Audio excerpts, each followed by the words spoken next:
If you'd like to take spin classes at home without the Peloton price, then the MERACH S29 self-powered auto resistance bike may be a great option for you. It's got the feel of a commercial grade spin bike, but at a home exercise bike price. I'll tell you a little bit about it, as well as some different ways you can use it to emphasize different muscle groups. But first, let's talk a little bit about the bike itself.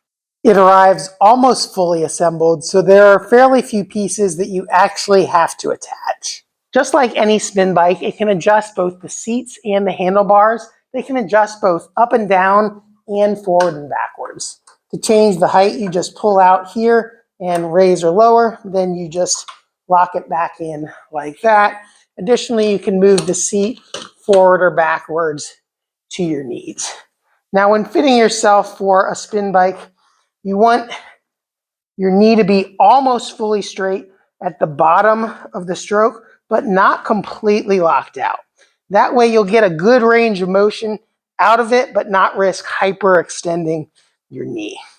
Now, additionally, you do clip into the pedals here, so you can both pull up with the pedal on the upstroke and push down. That makes for a more efficient pedaling pattern, and you can also work your hip flexors along with your quadriceps as you're using it. And you don't require special spin shoes to do that.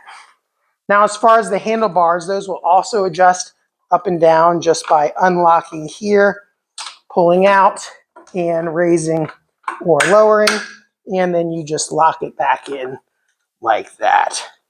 And to move the handlebars forwards or backwards, you just unlock here and slide forwards or backwards, and then relock right there. Now, there are a couple other features about it. It actually has a 40-pound flywheel, and that gives you the feel of an actual road bike. It's completely self-powered, so you just step on and you're ready to ride. No need to worry about cords or batteries. The display will kick on as soon as you start pedaling. Then you can set your resistance manually, or you can connect to the MERACH app and choose from a variety of different classes based on your fitness goals and fitness abilities. And as the classes change intensity, the bike changes resistance automatically. You can also connect via Bluetooth to other popular fitness apps, including Kinemap and Zwift. Now, additionally, you've got a water bottle holder right here and a dumbbell rack in the back.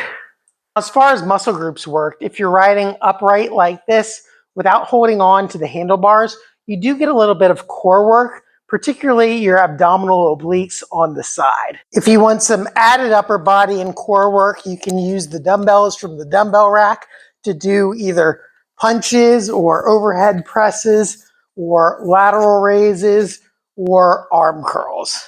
If you lean slightly forwards on the handlebars, but still with your spine in a fairly upright, neutral position, this is primarily the quadriceps at this point. You're going down into knee extension at the bottom of the stroke, and then pulling back up and pushing down.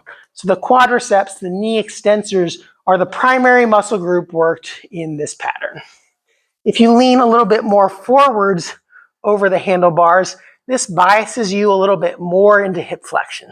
So you go into a farther range of hip flexion, but you don't even get back to neutral hip flexion extension. This will kick your hamstrings and glutes in a little bit more because you're pressing your thigh away from your chest, which is the motion of hip extension, although your quadriceps are still active in this position as well. And then if you go into a climb and stand up on the pedals, now you have to pedal your body weight as well. You have to pull up a little bit more with your hip flexors on the upstroke, as well as pushing down on the downstroke. And since you've moved your body weight a little bit more forward over the pedals, you're actually getting into a little bit more hip extension than you were when sitting on the seat. Now, as far as intensity of exercise, you can adjust this to 16 different magnetic resistance levels. Level 1 is fairly easy. It almost pedals itself once it gets going. If we move it all the way up to level 16, you'll see that this becomes much more intense. This is really pretty hard to pedal. So regardless of whether you're using this just to get range of motion for your knees or to recover from an injury or a surgery, or whether you're looking for a really intense workout, this fits people of all fitness levels. The bike has wheels on the front, making it easy to move around if you need to store it. And again, you don't need to worry about storing power cords or rolling it over a power cord as you're moving it. If you'd like to check out the MERACH S29 bike, I'll put a link down in the description below. And if you found this video helpful, make sure to give it a like. And if you haven't already, subscribe to the channel so you get notified of my future tips. Thanks for watching, and I'll see you in the next video.